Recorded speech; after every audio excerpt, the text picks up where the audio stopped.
E aí, galera, tudo bem com vocês? Galera, seguinte, professor Walter na área, e estamos aqui para as próximas aulas sobre o Enem, sobre as obras que costumam cair no Enem, tá bom? Nós vimos então nas aulas anteriores Morte e Vida Severina de João Cabral de Melo Neto. E agora a gente vem para uma literatura que a gente considera como literatura marginal, aquela literatura que está à margem, com a grandiosíssima autora Maria Carolina de Jesus, certo? Com o livro O Quarto do Despejo. Galera, eu tenho certeza que vocês vão se amarrar nesse papo, vão gostar deste livro, porque é fabuloso. Trata-se de um dos livros maiores da literatura no que diz respeito à denúncia social, a mostrar aquilo que de fato acontece numa favela de São Paulo. Legal? Galera, vamos então para a nossa aula. Pegaram o material aí? Estão anotando tudo certinho? Então vamos lá. Vou dividir essa aula em 3 para ficar mais fácil, ficar menos complexa para vocês assistirem, tá bom? Então nós vamos dividir essa aula em 3 partes. Legal? Acompanha aí e vamos embora. O Quarto do Despejo, galera. Seguinte, olha aí. Essa é a capa do livro Quarto do Despejo, Diário de uma Favelada, de Carolina Maria de Jesus. Galera, é um livro muito bonito, é uma obra muito famosa. Ela foi traduzida em mais de 14 idiomas. Ela ganhou já vários prêmios, foi considerada best-seller, vendeu mais de 100 mil cópias, e isso não só no Brasil. Legal? Então é uma obra muito festejada pela crítica, que no momento, quando foi lançada, não foi tão festejada assim, mas depois foi reconhecido o seu valor literário, inclusive. E para começar, eu gostaria de mostrar um vídeo para vocês. Um vídeo muito interessante que tem a ver com a obra e depois eu quero retomar isso com vocês. Tem um momento em Joanesburgo, né, na África do Sul, em 21 de março de 1960, vocês podem olhar aí na tela, né? 20 mil pessoas faziam protesto contra a lei de posse, que obrigava a população negra, gente, a aportar um cartão que continha os locais onde era permitida a sua circulação. Olha que absurdo. E é em 1960, não é tão longe, tá? Porém, mesmo tratando-se de uma manifestação pacífica, a polícia do regime do Apartheid, lá na África do Sul, abriu fogo sobre a multidão desarmada, resultando em 69 mortos e 186 feridos. A data é uma das escolhidas para a mobilização preparatória da Marcha das Mulheres Negras de 2015. E aí eu quero apresentar, baseado neste fato, este poema Me Gritaram Negra, um poema de Vitória Santa Cruz. É um poema maravilhoso e eu gostaria que vocês ouvissem agora. Com vocês, Vitória Santa Cruz.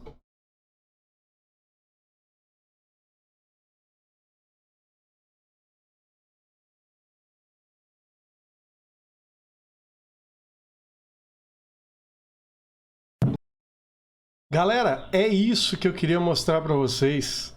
É isso, certo?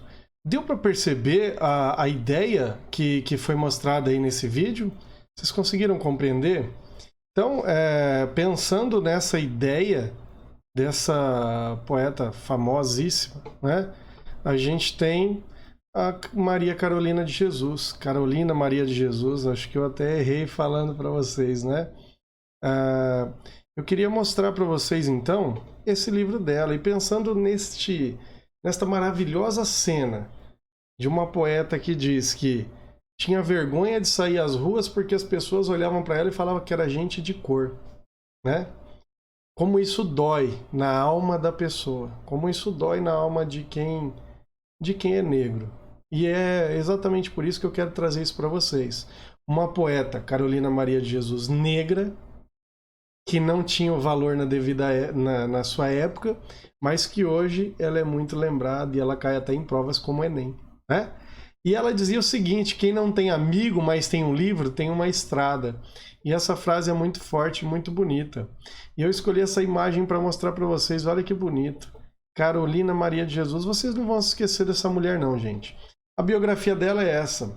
Carolina Maria de Jesus nasceu em 14 de março de 1914 em Sacramento, em Minas Gerais.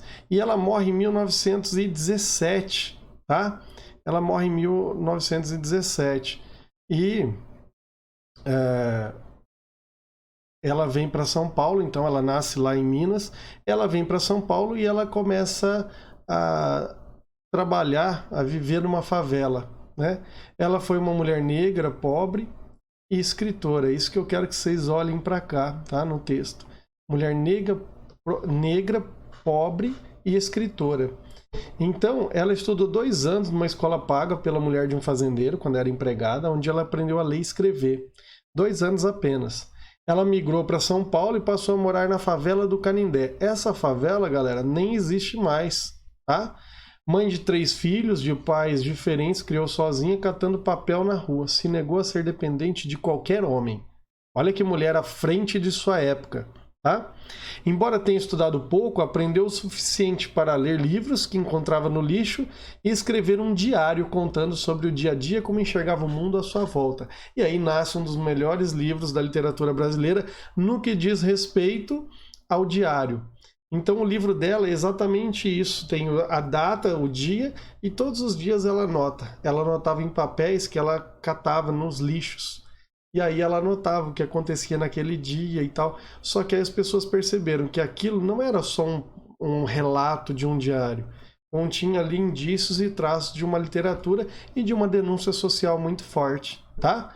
Então o quarto do despejo, ele é uma metáfora criada pela escritora para se referir à favela em relação à capital, que é próxima de São Paulo. Aliás, é em São Paulo. Então é o quarto do despejo. Como se a favela fosse um quarto do despejo, onde jogam as coisas lá. Quando você tem um quarto de despejo numa casa, você joga as coisas lá que você não usa. As coisas que talvez não prestam. E é exatamente essa denúncia. O livro traz isso. Quarto do despejo é isso. É a favela onde as pessoas são jogadas, são descartadas. Isso é dolorido, né? Embora escrito na linguagem simples e deselegante de uma pessoa sem muita instrução, visto que ela estudou apenas 2 anos, seu diário foi traduzido para 14 idiomas e tornou um best-seller, como eu falei para vocês aí no início, né? E ela diz o seguinte: não digam que fui rebotalho, que vivi à margem da vida. Não digam isso não. Digam que eu procurava trabalho, mas fui sempre preterida. Ninguém me quis, né? Digam ao povo brasileiro que meu sonho era ser escritora, mas eu não tinha dinheiro para pagar uma editora, né? Porque as pessoas que não têm amizades, não têm condições, elas sofrem exatamente nesse sentido, não é mesmo? E ela dizia também sobre a literatura, sobre os livros. O livro me fascina. Eu fui criada no mundo, sem orientação materna, mas os livros guiou os meus pensamentos. Vocês percebem que ela comete uma série de erros, de inflexões, daquilo que a gente diz que é a norma culta. Mas isso, de forma alguma, tira a imagem e a beleza da literatura dela. Tá bom? Eu quero deixar isso muito claro. Tem uns erros, às vezes, no texto dela, e isso de forma alguma deixa de ser uma bela de uma literatura, porque é uma literatura de denúncia, é uma literatura de quem está à margem, dos marginalizados, tá? De quem está de fora, de quem está lá no quarto do despejo. Porque o livro, gente, cheguei à conclusão de que é o pobre quem deve ler. Por quê? Porque o livro é a bússola que há de orientar o homem no porvir. Olha que mulher sábia, apesar da pouca escolaridade. O livro é a bússola que há de orientar o homem no porvir. E o pobre que tem que ler mesmo, que tem que se manter informado. Nós temos que nos manter informados. Para ninguém fazer as coisas com a gente que a gente não aceite. Né? Fazer coisas que a gente não aceita. Não é mesmo? Carolina Maria de Jesus, ela foi retratada também no jornal. Um famoso repórter foi acompanhar a vida dela sabendo dos escritos. E aí eu conto isso para vocês mais adiante, tá bom? Então o quarto do despejo é o seguinte: o nome dela é Maria Carolina de Jesus, já falamos do nascimento. Profissão, ela foi empregada doméstica e em São Paulo. Mais tarde ela teve que catar papel para sobreviver. Ela foi mandada embora, não tinha o que fazer, e ela foi com os filhos para próximo de um lixão. E o motivo para escrever o livro: quando ela não tinha nada o que comer, em vez de xingar, eu escrevia. É isso que ela diz. Tá? E o motivo para ler um livro, para adquirirmos boas maneiras e formarmos nosso caráter. Era isso que Carolina Maria de Jesus acreditava, tá bom? Vamos pensar agora na literatura. Que parte que faz esse livro dela? Em que prateleira eu devo colocá-lo? Então, se nós formos pensar em relação à escola literária, que nós podemos chamar também de período literário, a gente chama de literatura contemporânea, porque é a literatura mais próxima que nós temos nos dias de hoje. Haja vista que o ano de publicação do livro dela foi 1960, né? E o gênero é o diário. São as memórias que ela coloca lá. E a obra mostra o relato de 4 anos, gente. De 1955, 58, 59 e 60, tá? O local em que se passa a história é em São Paulo, na favela do Canindé, que nós já comentamos. E tem vários temas que são abordados neste livro dela. Entre eles, o amor, a morte, a miséria, a fome, as questões raciais, as questões de gênero, a literatura, o preconceito, as drogas, a violência, os direitos, a violência de direitos humanos, a prostituição, enfim, são alguns dos temas que nós comentamos aí. Tá bom? Então, a Carolina Maria de Jesus, ela é narradora e protagonista dessa história. Ela vem tentar a vida em São Paulo, como uma mulher pobre, não consegue e acaba indo com os 3 filhos para catar lixo. Bom? Como catadora de lixo, para sustentar os 3 filhos. Quem são eles? Os personagens dessa história são os filhos dela. O João José, filho mais velho dela, tinha 7 anos no início da narrativa. O filho do meio, que é o José Carlos, ele nasceu em 49, ele tinha 6 anos no início da narrativa. E a Vera Eunice, a filha mais nova, que tinha apenas 2 anos. Então, 2, 6 e 7, olha os filhos dela e a mulher tendo que catar lixo para poder sustentá-los, né?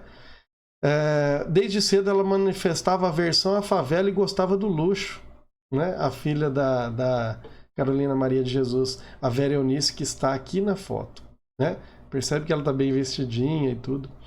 Os personagens secundários são os moradores da favela, como o senhor Manuel e Raimundo, que são pretendentes da Carolina, que gostariam de ter um enlace com a Carolina Maria de Jesus. E o aniversário dela, ela colocou uma das partes, ela coloca o seguinte, uma das partes do livro, tá? Em dos trechos que ela escreve, das suas memórias. Aniversário de minha filha Vera Eunice. Eu pretendia comprar um par de sapatos para ela, que ela gostava de luxo. Mas o custo dos gêneros alimentícios nos impede a realização dos nossos desejos. Atualmente somos escravos do custo de vida.